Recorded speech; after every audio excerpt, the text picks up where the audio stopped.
Hello, and welcome to the Ocean News Podcast, an audio series taking you through the breaking news and the biggest stories from the oceanographic newsroom.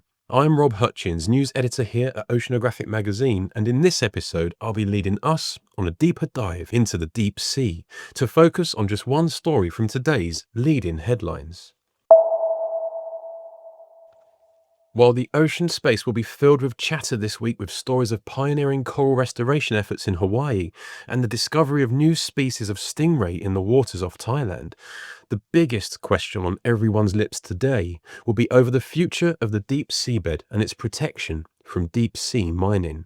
Yes, today marks the start of what will be a critical 2 weeks for the deep seabed and, indeed, for the planet, as states convene for the 30th session of the International Seabed Authority to continue discussions and debates over the impacts and viability of deep sea mining and the obligation shared by nations around the world to protect the ocean from it.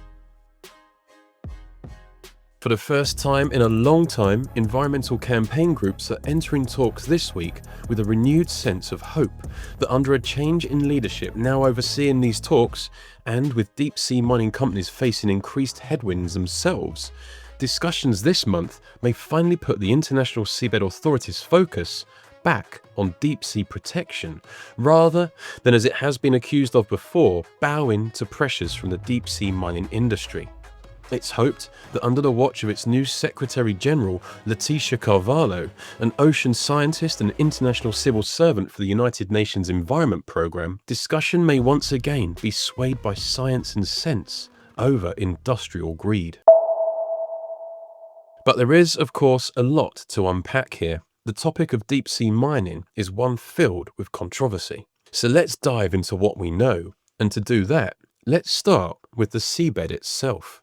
Resting at the bottom of the ocean is a bounty of riches. Metallic deposits extruded from hydrothermal vents over thousands of years. When people speak of deep seabed mining today, they generally refer to the practice of using specialized technology to remove all of these valuable minerals from the deep ocean, an industry established on one premise: that the deep seabed holds all the minerals we need for the economy of tomorrow. These polymetallic nodules contain varying levels of strategic minerals, including nickel, copper, cobalt, and manganese. And they have a long and rich history with the study of the ocean itself, because manganese nodules were in fact first discovered back in the 1870s during the Challenger expedition, a scientific mission that laid the foundation of modern oceanography itself. It wasn't, however, until nearly 100 years later that commercial interest in these nodules first appeared, and by 1967 all eyes were on the international seabed, particularly an area known as the Clarion-Clipperton Zone, not just as a source of untold wealth, but for the large and looming question of who would be the first to tap into it. By 1982, the International Seabed Authority had been established under the UN Convention of the Law of the Sea, its job to regulate and control mineral-related activities in the international seabed area, all for the benefit of humankind, while ensuring the protection of the marine environment. And it's here within this very remit that many of the problems in more recent years have occurred. In recent history, the International Seabed Authority has faced some heavy criticisms from environmental groups and conservationists around the world over alleged allegiances with the deep-sea mining industry. In fact, to date, the ISA, the International Seabed Authority, has issued 29 exploratory contracts for the deep seabed, mostly in the Pacific Ocean, though so far no significant mining activity has taken place. Campaigners such as Greenpeace and the Deep Sea Conservation Coalition would like to keep it this way, calling for either a moratorium on deep sea mining developments or, ideally, an all-out ban. The reason being that deep sea mining has the potential to be devastating for life in the ocean and for the fragility of the ecosystems it supports. In fact, it's for this reason that calls to halt deep sea mining have been escalating worldwide. Today, no fewer than 32 governments are calling for a moratorium, a precautionary pause, or an outright ban, joined by indigenous groups, scientists, businesses, the financial sector, human rights leaders, fishers, and many civil society organizations, all of them united in their stance that deep seabed mining is not about need, but all about corporate greed. Today, however, and with the new leadership in the form of Carvalho overseeing International Seabed Authority discussions this week, there is a renewed hope that science and sense could now prevail, if only delegates can overcome what campaigners have called the final acts of desperation from an industry in collapse. Delegates these coming 2 weeks will be forced to address threats from the metals company, who is looking to submit the world's first ever deep sea mining application for the international seabed this June, all without any regulations or rules in place.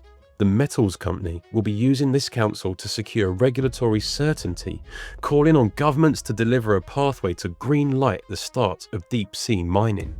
This is despite the very real and ever-growing headwinds it as a sector faces. A lack of financing, the unavailability of ships and delays with building its equipment, and then mining test results failing to support industry claims of little environmental harm are just some of the struggles the sea mining industry is facing right now. On top of these are the general growing sense of distrust that deep sea mining is a viable industry to begin with, alongside the growing evidence that opening the ocean frontier will neither actually halt or reduce terrestrial mining for nickel and cobalt. It's in the face of a collapsing industry that some companies stand accused of making desperate attempts to secure contracts before the walls fall down around them. Matthew Gianna, co-founder and political advisor at the Deep Sea Conservation Coalition, has said that while the industry faces its massive technical hurdles, high operating costs and mounting regulatory and liability risks, companies are demanding the ISA, International Seabed Authority, establish the framework allowing them to mine the international seabed. This, he calls, is nothing more than an attempt to make a profit at the expense of ocean health, adding that the economics simply do not support deep seabed mining as a viable or sustainable industry. In fact, he concludes that deep sea mining is about greed and not need. If you'd like to learn more about this story, or other stories on deep sea mining or life on the deep seabed, head to the Oceanographic Newsroom. This has been the Ocean News Podcast. I've been Rob Hutchins. Thank you for listening.